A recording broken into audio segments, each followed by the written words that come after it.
All right, so we're taking a look at Alta and her favorite sphere and her favorite cylinder. This is 192. Alta's favorite sphere has 6 times as much surface area compared to her favorite cylinder, which is a right cylinder. That's helpful to know.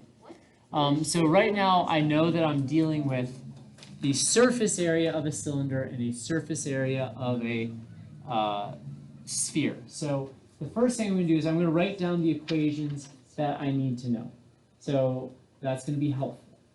So I know that the surface area, I'm going to write SA, of a sphere, I'm going to draw it instead of write the words, is going to be 4 pi r squared.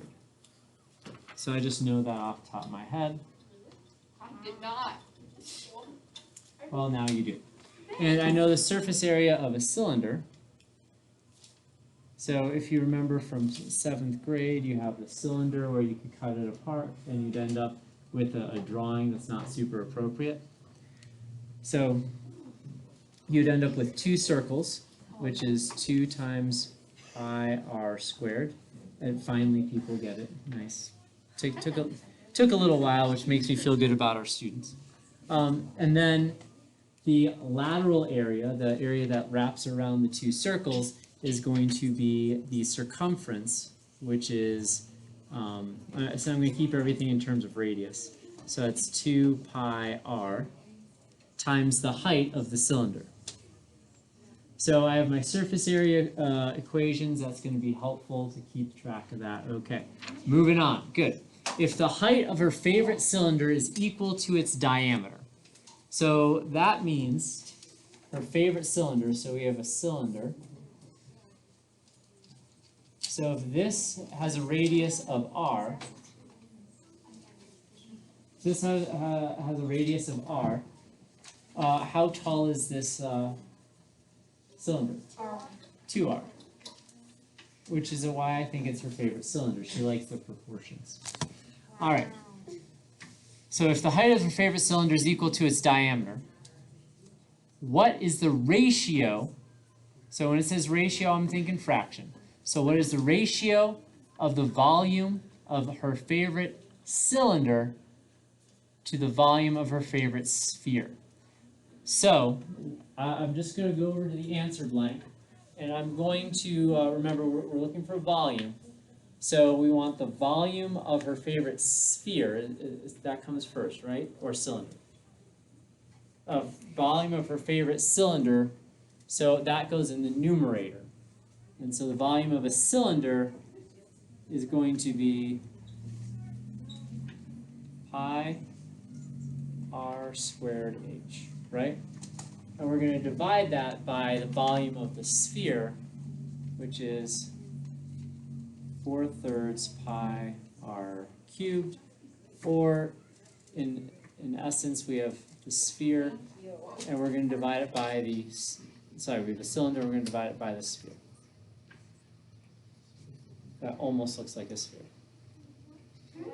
Not really. But This is a lot. all right.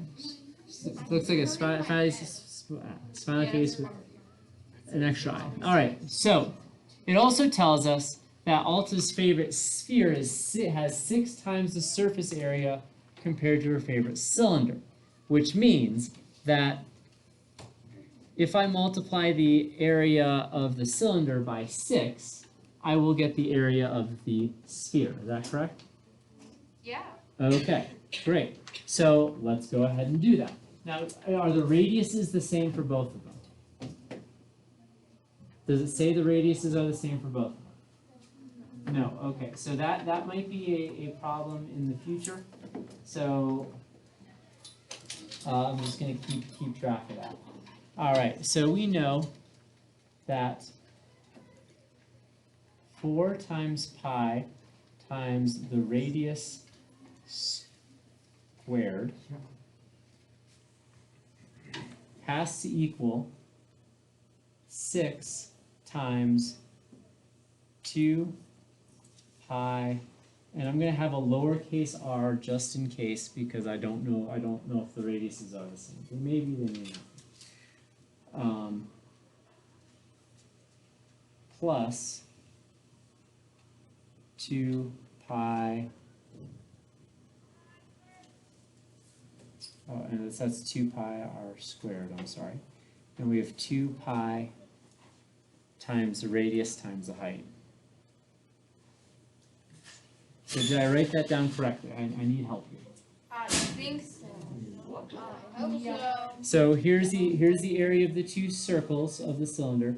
Here's the lateral area of the cylinder, the area that wraps around, right? Okay, and so I know the surface area of the cylinder times 6 has to equal the area of the. Okay, so I feel good about that. Great. So let's move on. So, with that in mind, now what is the big question? I don't know. No clue. No That's clue? why we're doing this. Do we just solve it out? Well, It's a radiuses are different. This is a part where you move on to the next problem. okay. It's just stressful. That's what I think. This is the next problem after So, let's go ahead and distribute the 6. And let's try to simplify this a little further. So 6 times 2 pi r squared is? 12 pi r squared.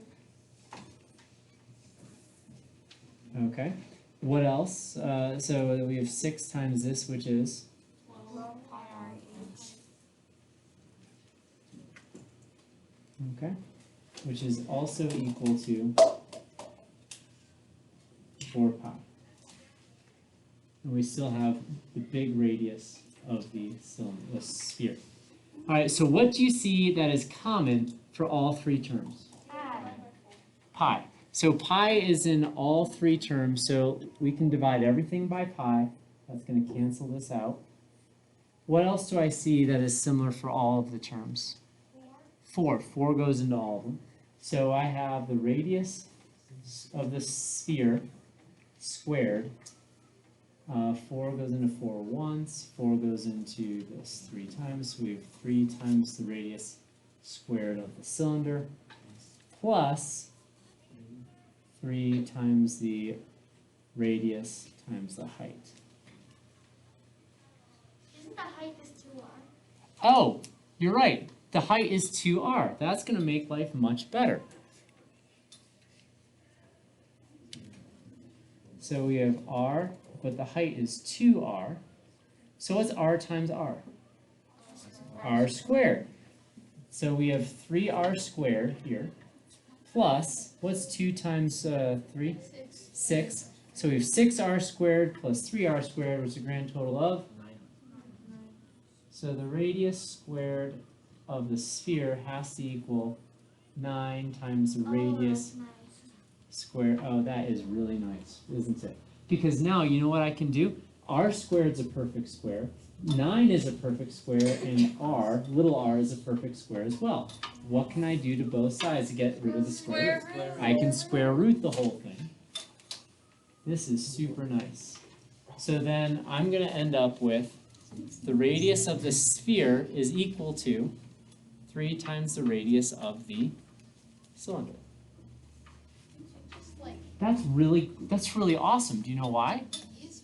Because now I can write this ratio using just the radius, just one radius. This is super awesome. All right, so no. Imagine spending 25 minutes working on that and then writing down. All right, so now we know. So we have the volume of the cylinder. So that's little r, right? Little r. So we still have the volume of the cylinder, which is pi r squared, and the height of the cylinder is, what is the height of the cylinder? 2r. And we're dividing that by 4/3 times pi times big radius, but the big radius is, and that is to the 3rd power. Oh, that's a lot. I think it makes sense. So this is good stuff, because what do you see in the numerator and the denominator that we can cancel out? Pi. So we can cancel out the pi, that's nice. In the numerator, we have r squared times 2r, which is equal to 2r squared. 2r cubed, which is great because in the denominator, we have 4/3 times 3 times 3 is 9, 9 times 3 is 27. So we have 27 r to the third. What do you see in both the numerator and the denominator that we can deal R with? to the third. We see r to the third. So we can cancel it. So now we just have plain old numbers, and which that's really helpful because we're trying to find a common fraction, right? We're looking for a ratio, which is what we're going to get because we have a fraction already. All right. So now what? So we can reduce this. What's 4/3 times 27? 36. That's 36. All right. So it is 36. So 3 goes into 27 9 times. 9 times 4 is 36. So we get 2/36, which is better known as, 118. which thank goodness is the correct answer. Is there another way to do that? Yeah, it's the exact same question. No. Is there another way to So here's the thing. If this is a team round problem, yeah, you got to do it. If it's a 3-minute long target round problem, I would have probably guessed That's like gonna be 4 or difficult. something. but in a team round situation, this might be gettable. I don't know a faster way to do this, and there may be. I don't know, but The answer is looking up the But answer you from do all the the other ones around. first than a team round, right? I'd probably save this for a little bit later.